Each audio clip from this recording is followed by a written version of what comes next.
Welcome to What is Going for new thought from the edge of Each week on OMTimes flagship radio show, veteran broadcaster, author, and media consultant Sandie Sedgbeer conducts thought-provoking interviews with inspirational authors, artists, musicians, scientists, speakers, and filmmakers who are working at the point where spirituality and science meet consciousness at the very edge of Here is your host, Sandie Sedgbeer. Hello. If you're eager to gain a deeper understanding of yourself and your true potential, stay tuned. My guest today is international teacher, mystic, and poet Richard Rudd, who spent the last 15 years or more helping people uncover the higher purpose of their life through a sacred teaching known as the Gene Keys, a universal wisdom embedded within the structure of human DNA, waiting to be activated and unlocked. Since receiving the Gene Keys in 2002, Richard Rudd has continued to extend and embody the wisdom he receives and shares the keys to discovering your hidden genius, unlocking prosperity, and awakening your heart with programs such as the Venus sequence and his newest sharing, the Corpus Christi Teachings and the 7 Sacred Seals. Richard Rudd, welcome. Hi, Sandie. Thank you. It's nice to be here. Richard, it took you 7 years to write the Gene Keys book and understand its teachings and applications. And since then, it's not only been embraced by an ever-growing audience around the world, along with subsequent transmissions, such as the Venus sequence, that have enabled it to deepen, grow, and expand. It's also gone way, way, way beyond anything that it started as. And I know that today, you're going to tell us about your newest sharing, the 7 Sacred Seals, and your upcoming free 7-day program to introduce it. But first, for those who are not familiar with Gene Keys, tell us a bit about it, what it is, how this information came to you, and how it can change our lives by unlocking the higher purpose hidden in our DNA. Yeah. Hi. Thanks, Sandie. Well, the Gene Keys is a sort of big body of universal teachings and wisdom, and it all began with a sort of big mystical experience that I had back in my 20s, and then it unraveled from there, and I wrote the big book, which, as you said, took me 7 years, and that kind of outlined these keys, these Gene Keys, and as I called them. And they're really like 64 codes of consciousness. And so they're a universal code. And that number 64 is found in many other systems and kind of topically in our DNA, which is made up of 64 codons. And it relates to the Chinese I Ching and lots of other things and natural systems. So it's a way of deciphering life, that code, because it seems to be imprinted everywhere. And so the Gene Keys are a series of kind of tools to help you understand the code as it relates in your life to basic things in your life, like your sense of purpose, what you're really here to do, and, your relationship. So I call these algorithms, algorithms of awakening, because that's what they're like. And out of the Gene Keys came also a profile and a profiling system, which you can look at. You can get your free profile on genekeys.com anytime, even while I'm talking. And then you'll look, and what you'll see is a series of algorithms that relate to these different areas of your life. So we have algorithms for prosperity individually for each of us. We have algorithms for love, literally. And that, although that sounds kind of trite, it actually, that you mentioned the Venus sequence, and that's the one that really takes us into our heart, the mystery of our hearts, and helps us understand some of the problems that or difficulties that we're facing in our relationships, and why we face them, and kind of how sometimes childhood trauma is to blame for the ways that we behave in our relationships. So that particular set of teachings is all about love and helping us open our hearts. So yeah, as you said, there are lots of different applications for the Gene Keys in many ways. So they can help us, with just about any part of our life. Ultimately, what they're doing is they're connecting us to our deep inherent wisdom. So it's not really about the teachings themselves. They're interesting and they're extraordinary in many ways. But it's what they do to us as we work with them. And what they do is they begin to open our heart and they begin to unlock this wisdom that we all have, which is why I say the wisdom, is hiding in our DNA, because it is hiding in there. And it requires that we input the right, attitude and code so that, those higher aspects of our nature can reemerge. They can come back out, and then we can see them manifest in our lives and in the world. So that's really what it's about. So it's a bit different than astrology, which, is like a blueprint that gives us certain, potentials and capabilities and, preferences and things that we are drawn to. It's not like astrology. It's a bit different than that. It is different. It's very different. You can use aspects of the gene keys without any astrological information because, as I said, it's a code. So, the way the I Ching, for example, was originally used was they used it as an oracle, and the Chinese did. And it can be the gene keys can be used in lots of different ways, intuitive ways, and because it's this embedded, it shows us the stories of humanity, all our storylines, all our dramatic, poetic, beautiful, painful storylines. So when you get to see, what's my storyline, it also doesn't take an expert to unlock it, doesn't take an astrologer to unlock it. You do it yourself. You figure it out yourself. So that's why I created these programs called the Golden Path that take you through your profile and its meaning. But you have to embody it in your life for it to come alive. So it's a self-teaching, self-illuminating wisdom, rather than being something that you have to learn a lot of information. It's not knowledge in that sense. It's not putting more knowledge in. It's actually activating wisdom that's already within. So that's kind of, in a way, that makes it slightly different from astrology, although it has an astrological component in the profile, because that's how we get those amazing algorithms. But in that sense, it's very different from astrology. So how do you embody it? I mean, what do you have to do to start embodying it? Yeah, well, it all begins with what we call our shadows. So our shadow is that part of us that often lies underneath the surface that we often don't want to look at. I mean, nowadays, more and more people are kind of having the courage to understand some of the sort of darker sides of our psychology. And when I say dark, I don't mean like bad. I just mean like those things inside us that are self-destructive mechanisms sometimes, or that aspects of us that cause us, anxiety or numbness or deep kind of depression or aloneness or, loneliness, or those sort of things that, or kind of a mind that can't stop. All those aspects that can undermine our kind of joy and our positivity, those are like part of our shadow. So Gene Keys begins by looking at, well, what are my shadows? What are the patterns that I have? And how do I start to understand them? And then when you begin to understand them, you realize they're not the enemy anymore. You realize that they're kind of allies, and that inside them actually lies great gifts.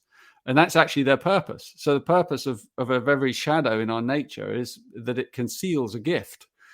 And so perhaps counterintuitive, we look in the last place we want to look to find the thing that's going to help us the most. So in a way, that's where Gene Keys begins to work. But it also then takes us much further. So as you know, every key, it has 3 words. Each one of these 64 keys has 3 words, a shadow word. If I give you an example, like the 6th gene key, I always seem to use that one. Conflict, the shadow is conflict. The gift that's hidden in conflict is the gift of diplomacy. And then there's another word, a higher word called a siddhi, which is a Sanskrit word meaning divine gift or manifestation. And that would be peace. So you have conflict, diplomacy, peace. And what it does is it shows us that every negative pattern that we consider negative actually is the seed of our transcendence. So that the thing that causes you conflict and the thing that causes the world conflict is the same thing that takes us to peace. And I know that might sound obvious, but actually it isn't that obvious sometimes, because we just get locked into the conflicts without realizing that they're a key part of our journey, and learning to master them and learning the art of diplomacy, how to listen, how to take responsibility for your own actions and your own thoughts and ideas, all the things that the gift of diplomacy involves. When we master them, that's when we find peace, because it's hiding in there all along. So in the Gene Keys, we're looking at in these codes transcendent powers as well that lie in humans, and in a way it gives us a vision of ourselves and humanity that is quite kind of off the records. It's quite off the charts, because it shows that we actually have transcendent capacities latent inside us, but they're completely unmanifested. They're completely hidden. And occasionally we hear about someone, whether it's Jesus or Buddha, who unlocks them, who has unlocked them. And they manifest like this completely different state of consciousness. And that higher transcendent state is our natural state, but it's also our journey is towards that state. So that is a part of us, and it's alive right now, but it's also dormant. So the Gene Keys give us this, they give us the script of your particular storyline towards that awakened state. I hope that gives you a good idea. I've met many people around the world who rave about this. Really rave about it. It is a key for them to live in, a fulfilled life, and a much more meaningful life. Would you say that what it's doing really is kind of, you talked about conflict, the world conflict. To me, at the base of every conflict is fear. And if we take away fear, then we've got peace. There's only a few things. What the Gene Keys can do is help us take away what we're not and then uncover what we are. Yeah, it's exactly right. Yeah. And you're right. Fear is at the source of every shadow. So there are 64 words. In fact, there are more in the shadows because they have repressive and reactive tendencies. So there are lots of words for the various psychoses of humanity, the things that dog us all, whether it's addiction or whether it's, repression or indifference, they're patterns we see all around the world around us. But it shows you inside each one is a specific gift waiting to emerge, like, the lotus from the mud, or the diamond in the coal face, So yeah, that is the script and the storyline. And that's what they're all about, helping us kind of take that transformational journey. Mm. So you say that at the mystical heart of the Gene Keys are a set of teachings that form the basis of a new mystery school known as the Corpus Christi. Tell me about that. Yeah, that's that we're entering into mysterious domains here, because and I should say that a lot of the Gene Keys is actually very practical and it's very kind of tangible and easy to get your head around. What we're entering into now is, as you say, the mystery school component. So perhaps fewer people will be drawn to that, but there'll be people who have already kind of been probably working a little bit with their shadows, and they know this language.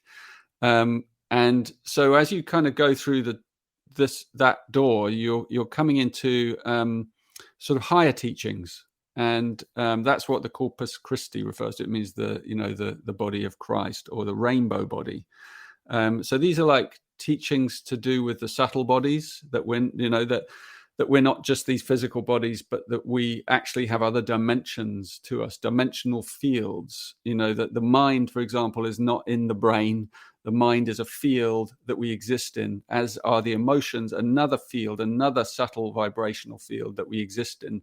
And they all interpenetrate each other, but they all exist at different frequency bands. And so as we kind of move into these more esoteric understandings and truths, we're moving into the kind of these higher levels of this, what I called the, when I mentioned the cities, these expanded states of consciousness. That's what we're really exploring. We're exploring how do these expanded states of consciousness kind of come down into us, and how do they operate? How do we unlock them? That's what that's what the Corpus Christi is all about. How do we unlock them? So where do the 7 sacred seals come into this? Well, the 7 seals are a part of those teachings under the banner of Corpus Christi. So they're about opening up portals to grace, really. So the 7 seals is an old archetypal teaching. You find it in the Bible, for example, but actually it's older than the Bible.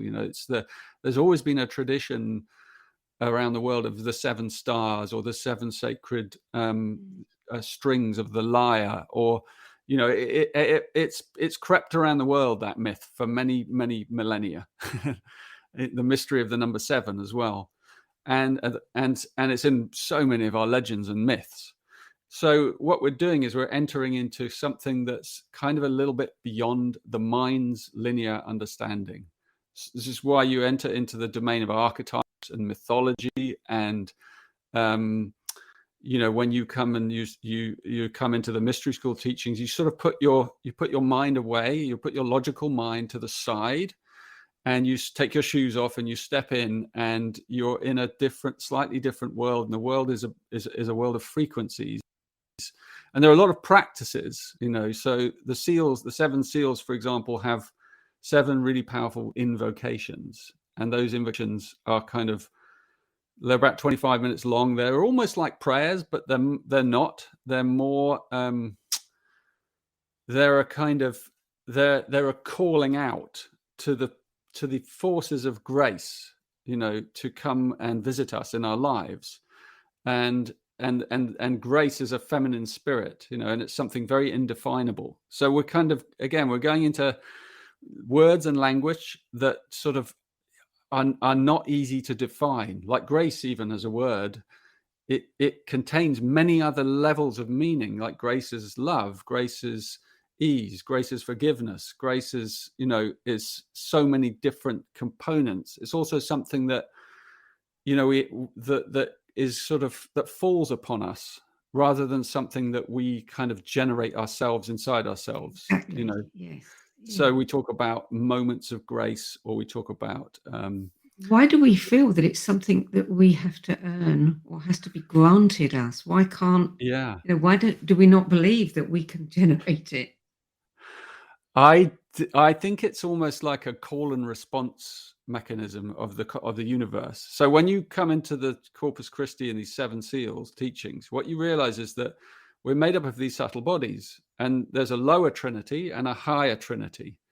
And this is getting a little bit technical, but the lower trinity are made up really of our physical body, our emotional body, and our mental body. So that's our physical, our mind, obviously, and our emotions. And that's all one part. But they you could see them as like layers of frequency. The mind is a little bit more subtle and refined in nature than the emotional field. And then the physical body is obviously more dense. And then the higher trinity exists of 3 subtler levels, which have names as well: the causal, the buddhic, and the atmic. They have these different strange names, but they relate to a higher level, and so they're beyond the mind. And so how the mystery of how those higher forces come down into the lower, and the lower go up into the higher, is what we're talking about. And so we have to strive up.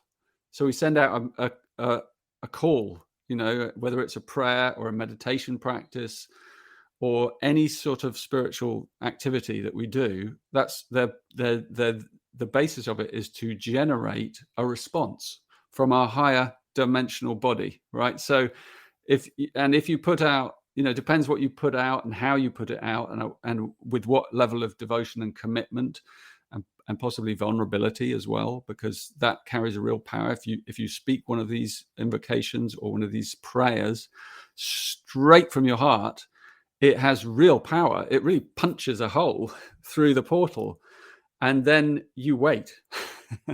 And that's the mystery, is like you don't know how and when and even to whom grace will occur, because sometimes it's not even to you, it's to someone connected to you close. So you're doing a spiritual work, but then someone near you who you love receives the benefit, and so it's very mysterious working with the seven seals in that way, because you're working with the power of grace, and grace isn't in our lower three bodies' hands, if you know what I mean. So no matter what we want in our emotions or what we think and believe in our minds, we can't reach it without using the three lower bodies together, and then we can open up these portals, which are actually always open. As it happens, from above, they're always open. So there's only us opening them, or passing energy through them. And it's, I'm making it sound complicated, but it's super simple, actually. How would I know if I'd experienced grace? Well, I think you'd know, but because grace can be so many things. It's a moment of deep inner soul connection. It's a moment when epiphany occurs, or some beautiful thing happens to you. Something, that you weren't expecting. And it could be so many things. It could come from nature. It could come from someone you love. It could come inside yourself as a breakthrough. It could, it's when our life is lifted to another plane suddenly, somehow. And something just opens up, and we're like, we have a moment of vastness, or connection, or love, or it comes as tears often, or laughter even, or just some kind of breakthrough where we suddenly realize something that was very difficult actually is really easy. And that's actually, one of the hallmarks of grace, is that we realize that it's much easier than we ever thought, that because we have this set of beliefs, many of us, that attaining higher states is a really hard, serious thing to do, and it takes a lot of work, and that's maybe partly true at some level, but it's also not as hard as our mind makes it out. As I understand it, a lot of this information comes to you, moments of grace, maybe, as kind of, I don't know, what would you call them? Initiations or downloads or something. And there seems to be an element of timing attached to this. That they don't come randomly.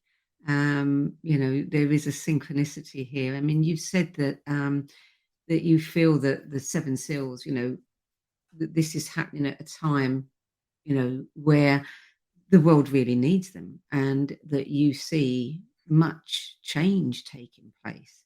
And these seals are actually going to be very useful and practical for us. Can you say a little bit about that? They are incredibly useful and incredibly practical. They, in a way, each one of the seals is here to heal a specific wound pattern in humanity, and these are like archetypal wounds, deep wounds, like the wound of, the fourth seal, for instance, is here to heal the wound of rejection, and that means cosmic rejection as well as personal rejection. And so whenever you look at a theme like that, you realize you can see so many levels in which that happens. Like one of the ways in which that seal comes into the world, or the light that through that ray will come into the world, is it starts to break down boundaries between people and between cultures. So that light is here to erode. It's from the higher planes, and its purpose is to erode silos. Wherever there's a silo, even a country, even a nationality, it blurs the borders. It softens everything between people. It's and inside ourselves as well. It softens your own heart, because it's about opening the heart ultimately. So that's just one seal, and it has many layers that it comes to kind of sort of smooth and soften and work at. And each of the seals has a different sort of wound pattern that it comes to work on. And so we invoke all of them to come into our lives. But also, if from the Gene Keys, you're in your Venus sequence, for example, you carry a specific one of those wounds at your core, one of them, one of 6. And so knowing the seals as well helps you to kind of get, to really understand, well, what is it I'm doing on behalf of the whole? What do I carry? Am I the wound of rejection? Am I repression? And so you learn which one you carry, and you get to see it playing out. I mean, you see it playing out your whole life. So it's a deep recognition, like, oh, wow, I suddenly understand why my life has gone that way, or why my relationships, or why my marriage ended like that, or why I've always had this thing following me, and it's been so difficult. It gives you a more cosmic sense. So in that wider scale, what the 7 seals show us as a vision is that we all are here to hold the wound patterns of the whole, and we are even individually, we're here through our trauma to heal and let go of some aspect of the world wound as well. So it gives a really powerful, important perspective to sort of spiritual work or emotional work or trauma work. Because, I mean, we know now from genetics that we carry ancestral wounds. That there are memories in us that travel through the generations, and we hold those memories on behalf of the whole. So part of our journey, even in our personal lives, is to heal that as well, those deeper wound patterns. And what happens with those patterns is that they play out on the surface of our lives, but they have a deeper current underneath them than most people realize. So yeah, it gives great hope in a way to the world, because it also shows us that there's sort of a plan in unraveling in some way, because these higher bodies are destined, it's like those 2 triangles, one's an upturned those 2 triangles come together and they create the Solomon seal, that great symbol of the Star of David, and that you see in many different, or the Merkaba, some people call it. It's in many traditions, and it's the coming together of the upper triangle and the lower Trinity. This is a cosmic backdrop to humanity, and particularly in the time we're in now, as we move through deep transitions. Well, yeah, I mean, you talk about softening, that's what we need, what we're actually seeing in many countries, with everybody kind of inclusions out, exclusions in. Yeah, totally. So do you feel that, this is something that we have called in because we need it, or something that's being granted to us? Both. Yes, both. We're ready for it, and so it's coming. And there's enough of us awakening now to call on greater amounts of grace to start coming through. And I mean, the thing to understand about these teachings, particularly the 7 seals, is that they really concern the nature of suffering deeply. So they require a kind of a resilience of spirit to go into them, because we're going to explore not just our kind of trauma, but the world's trauma, and we're going to take that on. we have anyway. It's in us anyway. That the ancients in India call it the sanskaras that we carry, or the karma that we carry on behalf of the whole. And so it's there inside us anyway. But this 7 seals gives you a real language to understand it, to come to terms with it, and even to see the gifts in it. And so when you apply that as to the world as a whole, you get to see a different set of world headlines than we're getting from the news. You get to see the inner headlines, what's really going on. and we, because we're so fixed, many of us, on the outer headlines and the drama of the storyline, we don't see the secret storyline underneath, which is the working out of world karma through human beings, and every now and again we come to a loggerhead point, we come to a choke point, like we're reaching one now, in which in which the whole world is caught up in the pattern, and the whole world is actually endangering itself, through our behavior in the pattern. And that's a deep breakthrough point, potentially. And they're always there, those breakthrough points in evolutionary curves. So it's an interesting time. Yeah, because nothing could be happening without us allowing it to happen, or being the root cause of it. And we may not think, well, not me, I'm not guilty, but as a collective, we're all responsible. Yeah, we're all equally responsible. I mean, that's where you get to see, like, the sixth line, the sixth wound is really interesting, because it's the wound of indifference. And it's, in a way, it's the kind of one of the master wounds, because it's the part of us where we've fallen from the spirit. We've forgotten our spiritual nature. And when you forget your spiritual nature, you fall into indifference, and so the whole, in a way, the planet has fallen into indifference. And so even small acts of indifference in your everyday life are part of that wider indifference. So when you throw away your paper, your plastic cup, and you go, oh, well, I can't be bothered to put it in the recycling, then that's a little tiny example of a much bigger energy that's moving through us all. And so even small acts have huge ripples. So an act that breaks indifference is a really powerful act of love that is way more powerful than an indifferent act, if you know what I mean, which is a tiny little act which just doesn't go anywhere. But an act of empowerment, or sustainability, or a loving act, an act that takes the whole into consideration, is powerful.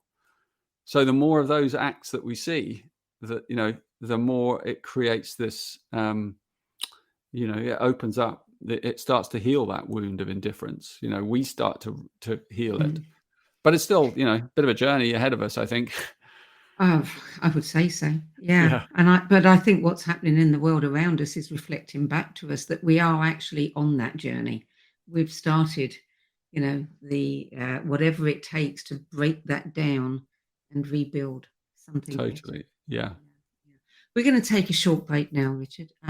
You're listening to What Is Going On. I'm Sandie Sedgbeer, and I'm speaking with international teacher, mystic, award-winning poet, and founder of the Gene Keys, Richard Rudd, who was named on Watkins' 2019 list of the 100 most spiritually influential living people.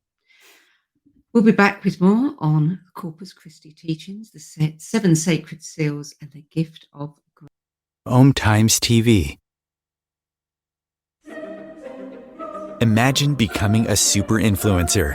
Reinvent yourself, invest in your brand, and then manifest your success with a robust spheric approach. OMTimes Media and Broadcasting offers a unique and multifaceted way to become the spiritual and conscious influencer you deserve to be by putting your message across our powerful platform with its proven record of integrity and excellence.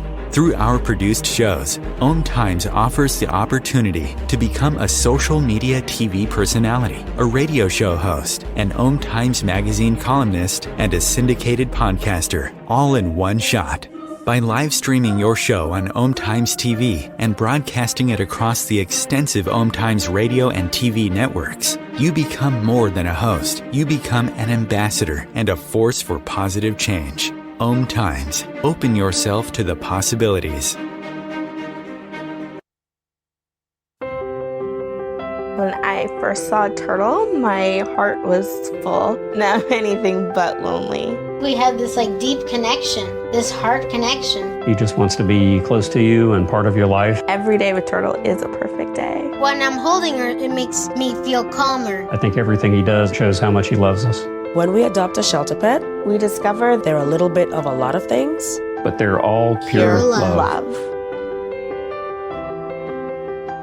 Welcome back. Richard Rudd, does one have to, in order to work with the 7 seals, do we have to have worked with the gene keys? Or can you come into it and, start where you're at? No, absolutely. You can come in at any point, so you don't need to know about the gene keys. You should know that it's quite a kind of in-depth set of teachings, and it's full of lots of techniques that you can choose from. Really powerful, beautiful techniques that you can kind of bring into your daily life. And there are many sort of powerful prayers and sort of mudras and things that kind of help you to embody these higher spiritual energies of the seals and these siddhis, these higher aspects of our nature. So the answer is, you don't need to know anything, and you can just lower yourself in gently. And that's why I kind of created this little mini program. I was just going to ask, because it sounds quite complicated. So I understand why you're doing this mini program sort of introduction and keeping it free for people. I would imagine it's very attractive to people who really feel that they want to immerse themselves in a piece of work that's going to have, really obvious benefits for them. And they're not afraid to be disciplined in doing, the exercises or whatever it is they need to do. Can you take us through it a bit? Because looking at the seals, I'm intrigued by the fact that, 1 to 7, but you actually start with the 7th. You work backwards. Why? Well, because the it's like in the Tibetan traditions, though, some of the deepest teachings are the most accessible, actually. And so, the 7th seal itself is the great feminine energy of, so it's the divine feminine. That's what it represents. And in fact, all the other 6 are encapsulated within it. So in a way, all you need to do is that 7th seal. Which is why there's a kind of legends around it, because it has a special quality. And in the book of Revelation, when the angel sounds the 7th trumpet, then suddenly everything kind of is righted in the universe, and that's the symbolism of the number 7. So you can begin and end with that one. And it's it's really, it's the easiest to get your hold of, because it's the seal of grace. It is the seal. That's its siddhi. Its siddhi is the siddhi of grace. So grace, as we said in the beginning, is a very simple thing to activate.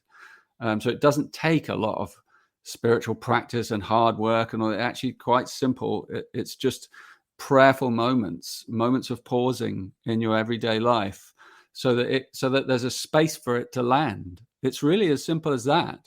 So we have to clear out bits of our life a little bit, and make a kind of a discipline of gentleness, which is for most people incredibly refreshing to have a new little gentle discipline like that can help with so many of the overwhelming things of the world. And then if you feel ready, you can begin to kind of work a bit down the ladder and go deeper. And each seal also has all these kind of web of beautiful kind of imaginary, and they're not imaginary, they're real, but they're kind of the incredible imagery that is connected with the seal. So there's a star for each seal, a kind of one of the sacred stars, so it connects us to the firmament.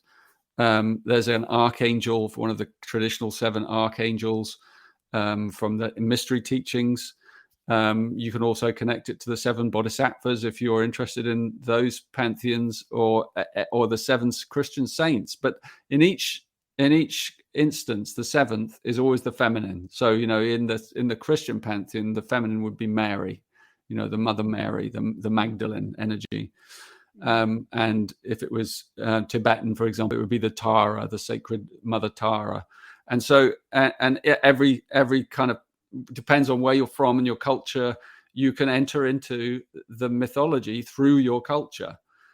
because these are archetypes embedded in all cultures, and they're a spiritual mythology that is universal. So you're sort of stepping the spiritual energy down through the layers of your aura. So you start with the highest, and then you bring it down each stage through these other layers until you get right down to the first seal, which is the physical body. And so you're bringing it down deeper into the form, and that that takes some time, because you're going to work with one. I always say you work with one seal until it feels like you're ready to work with the next one.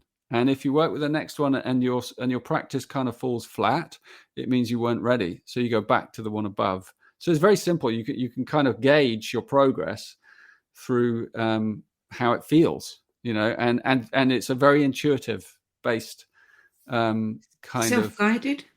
Yes, self-guided, absolutely. Although having said that, there's a whole community grown up around the seals who are very very supportive and very just incredibly compassionate, because working with them is working with grace. So everyone who's worked with them kind of knows what it's like to unlock grace, and so they're very inviting, our community.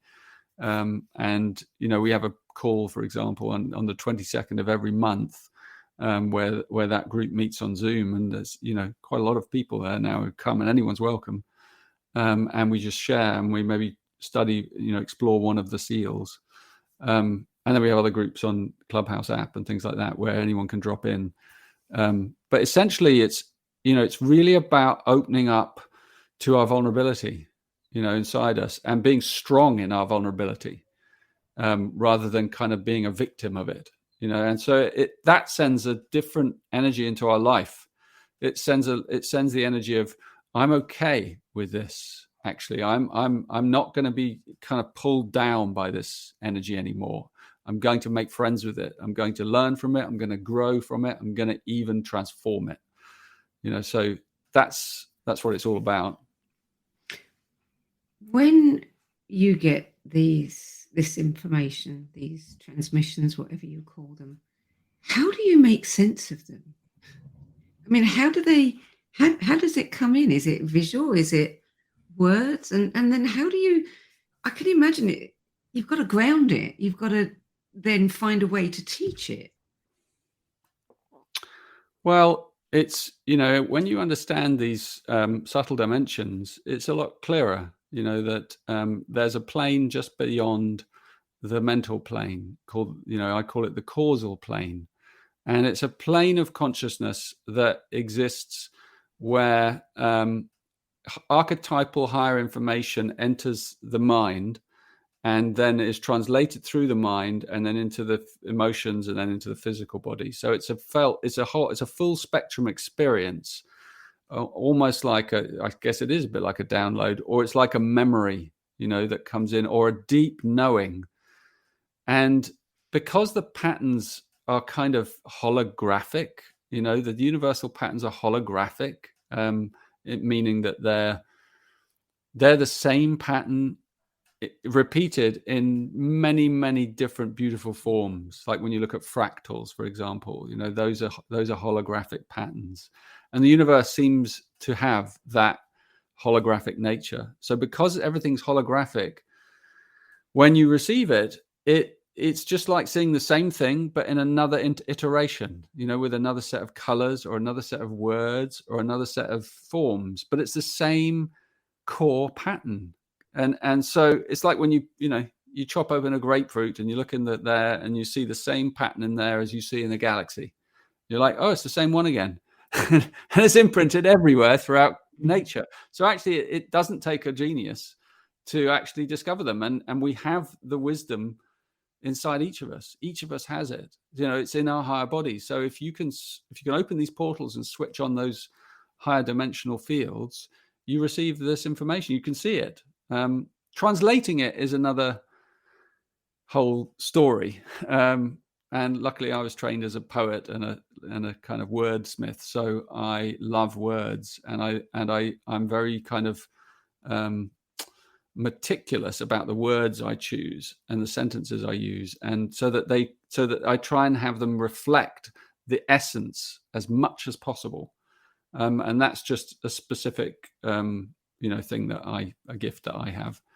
But, other people see them in different ways. Some people, for instance, if you were a musician, you'd be able to bring it down into music, into the scales of music. And if you were an artist, you'd be able to bring it down through color and tone and texture. So it depends on, on the recipient, what your gift is. You might be a gardener, and you might embody these sacred principles through your garden, so many, many different ways to interpret the divine, blueprints. Wow. It's, I can imagine that somebody watching this who has no knowledge of the Gene Keys or any of your work would find it somewhat esoteric. Would you say that your 7-day mini program that you're offering for free, could anybody come in and feel comfortable with this knowledge from day one? Yeah, I mean, the 7 Days of Grace little program, I think I created it in the beginning because I thought this would be a nice way for people to kind of segue into the 7 Seals bigger practice. And then I realized after creating it, actually, this is a standalone thing, and many people might just use this for their whole lives and keep rotating the 7-day program because it's so simple. I mean, I made it so simple that literally for 7 days, you kind of, I think the commitment is 30 to 40 minutes. Sometimes it's just 15 minutes each day. The practices are really simple. You do, they're kind of tiny, but you have to do them with feeling. If you do them with feeling, that's when the power. So you don't have to do lots of complicated things. It's just if you do one thing really well with deep feeling, that's enough. And so I sort of made it feel like I feel like going to a spa. And when you go to a spa, you're just pampered, right? And it's a bit like that. It's a bit like a 7-day spa where you're just pampered, so you get a teaching and a practice each day. And the teaching is very pampering. It's like a beautiful meditation with music that's soothing to your heart. And all you have to do, or a video, you just watch it. You just watch it for 10 minutes. But each day has a different focus because each day is one of the seals. Exactly. So one day it might be forgiveness, and another day it might be ease, and flow. And another day, it's something else. So it's love, it's unlocking love in some way and softening into our heart. So they're very simple, applicable little principles and little tools and little gifts, really, for people to open and soften. And whatever you're experiencing in your life right now, whatever difficulty, wherever it is, whoever you are, it has an application because who is not available to grace, really? I mean, everyone's available to it, really. It's available to everyone. It's like Christ said, if you knock, I shall answer. And that's what we're doing. We're just knocking, and very softly. You're giving people the opportunity and the space to do it, and the tools. Yeah. So my kind of, it's not a promise, but it's a challenge in a way. It's like, in 7 days, I'd be surprised if you didn't have a moment of grace. If you're doing these simple practices, and that's the purpose of it, like to give you an uplifting, unexpected moment of grace. But I don't know how that's going to come. No one knows how and when and where, but it's going to come if you do the little simple things, because the spirit is there in it. And if you embody the spirit, I don't see how it can not happen. I mean, the joke is sometimes it might happen when you've finished. You're like, oh, well, that didn't work. And then the next day, bang, something happens. You're like, oh my God, it did work. Have you got any examples? Have you had feedback from people who've done this? Well, we're just gathering it. So it's a bit early for that. I mean, from my own life, I experience many of these moments and synchronicities that kind of happen all the time. Because what you get is you get these moments where some magical synchronicity happens, and it sort of just it gives your mind a moment of pause of like, oh wow, there's more to the universe than meets the eye. It's like having a glimpse behind the wizard's curtain, and you suddenly see behind things, and you get a moment of epiphany, of remembering, there's more to life. And it might come emotionally, so it might come as an occurrence that breaks you open in some way, that brings tears or laughter, or it might come through an animal or a bird or a creature. It could come in so many ways. It might come through, it might come through an animal that comes to you. I mean, this is a story I heard recently. It came to someone's doorstep to die, and then just died there. But next to the door, right on the door, hugged up against the door, and it's the level of its posture and its surrender. This little bird, it just broke my friend's heart open. Just the way it had just like lied down there with its head against the door and just quietly died. And like things like that just open you up to the great mystery of like, wow, isn't this world incredible? Isn't there more to things than we possibly realize? So it's like, that's what the Seven Seals is like. But we don't know where our gift is going to come from. So how is it?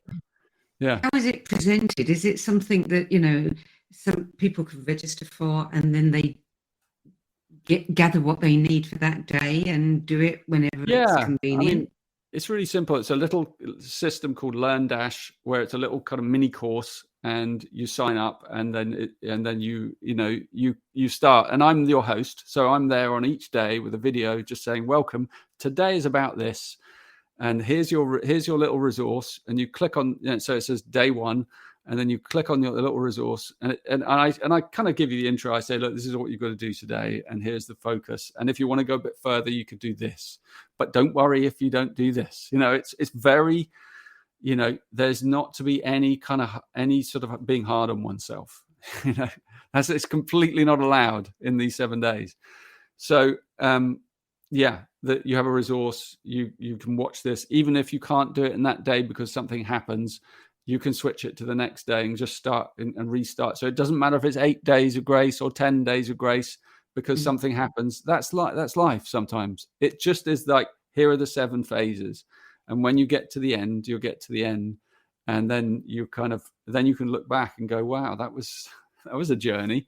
And by the end, you've got a whole little playlist of beautiful resources that are yours, that you might want to use anyway in your life. And you've begun some very simple practices that I can guarantee some of them you're going to want to continue because they feel good, and I know people have many practices already, some people, but these are like these can be additional. They're very low maintenance and easy to do. So, yeah. So are you gathering people's experiences? Are you asking people to give you? We're asking people at the end. One of the things we do is ask people if they want to share on social media, so that with a hashtag or something, so that some of the stories are flying out.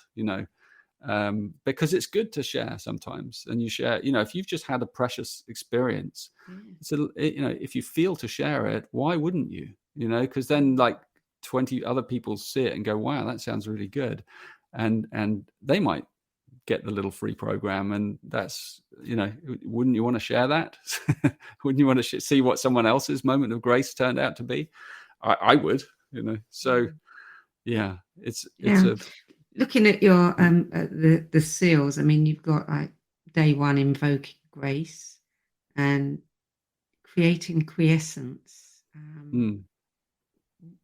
What's that for? Is that just creating a space? Yeah, quite. That I deliberately kept that word in there because it's one of the words from the Seven Seals teachings, and it's called, quiescence. It's a lovely word. I like words that don't have easy meanings, because then they can mean many things. So you want people to say, what does that mean? Yeah, exactly. And then you find out in that day, And quiescence refers to spaciousness, peacefulness, softness, and silence, and so it's about creating those things in that day, which is the second day, I think. It's about creating a few more moments of that energy in your day, pauses, really. And so the video in that you watch in that day is all about the art of pausing and how to harvest pauses in your everyday life. And a pause can be very short. It can be as short as an in-breath and a sigh, and if you did more of those in your day, you'd have a better day because you'd be breathing more. And you'd actually take less breaths, which is a good thing. So it's about finding that spaciousness so that grace can begin to, find you in your week. So that's why you learn it early on, and you carry on finding these spaces and pauses. And there's a really nice practice that invites you regularly to do that. Yeah. You've got finding flow, radiating love, softening into transformation. Yeah, that one comes towards the end. Yeah, because you've built up energy by day 6, and sometimes things come up inside you. It's like you wake up one morning and you'd feel a bit heavy, or you feel a bit low, and softening into transformation that day teaches you or reminds you that if and when you feel like that, it could mean that you're on the edge of a transformation. So that could change the way you are with that energy. Instead of feeling, I need to try and get out of this, I need to do something to change this, you actually go with it, you yield to it, you explore it a little bit more, you put more space around it, and you even kind of, you soften into it rather than clench away from it, and think, I need to get away from here, and distract yourself, which is what most people do. They distract ourselves. So instead of distracting yourself, the invitation is like, no, look into this a little bit. This is magical, and so it encourages you in rather than away, which is an incredible pattern to break, our pattern of distracting ourselves. So there are tiny little things implanted in this program that can really break a lot of our patterns open, and open us up to these higher energies. Yeah. So I hope people enjoy it. Yeah, and you also have what you call integration, which is at the end of it. So what can we expect to happen as we start integrating all of this? I mean, grace, obviously. What else? Yeah. Well, I think it depends on on you and what your life is doing. For some people, integration is about digestion, really. So I would recommend to people that they continue with the little practices that they enjoy, and they just carry on. And then I also invite them, if they'd like to go somewhere further from here, if you're ready, you could go deeper and do the 7 seals, and open up that bigger set of, that bigger envelope that really leads to a whole, it's like the 7 days, but in kind of the macrocosmic version. And so it's much more of a journey that might be with you for months and even years. It depends on if you want that level of exploration and practice. And of course, you can take it at your own pace. It's designed online so that it's very flexible. So if you want to pause for a month and go on holiday, and then you can pick it back up again when you come back. You mentioned the word spa. It does sound like a retreat to me, except, you're not going to spend every minute of every hour of every day for 7 days on this retreat. No, it's a retreat in your life, for the rest of your life, if you want it to be, because it's spiritual practices that if you fall in love with one of them or a couple of them, then you'll probably want to keep doing them, because they really impact your health, your well-being, and your, on all levels. Like one of my favorite practices that I do all the time, every day, is I meet the sunrise or I meet the first light. But that's for me, and I've discovered that that's the one that really works for me, because that kind of meeting the early light is so healthy for our body, for our kind of our subtle bodies, and actually for our skin and our eyes, and those are the things that we, many of us just get up quickly and then we're off on our day. But the way you begin something is so key and important. So if you begin your day in a sort of sacred way, you're going to have a really good day. But there are many practices. So when are you launching this? When is it available? 22nd of February. Yeah, it'll be ready. Yeah. Okay. And you've got resources, downloads, all kinds of things on the website, and people can just sign up for it, and it's free. Yep. It's free. You can sign up for it, and I hope it puts a good energy out into the world, and that people really find it a helpful thing for dealing with some of the pressures of everyday life. Will it be available for a long time? As far as I'm concerned, So as long as I'm alive. Cool. Very cool. Yeah. Richard, thank you so much for joining us. I mean, this is really intriguing. I think I might go on retreat. Well, see if I can steal some time in my day. Yeah, thank you, Sandie. Yeah, thank you. So the website is genekeys.com. Yep.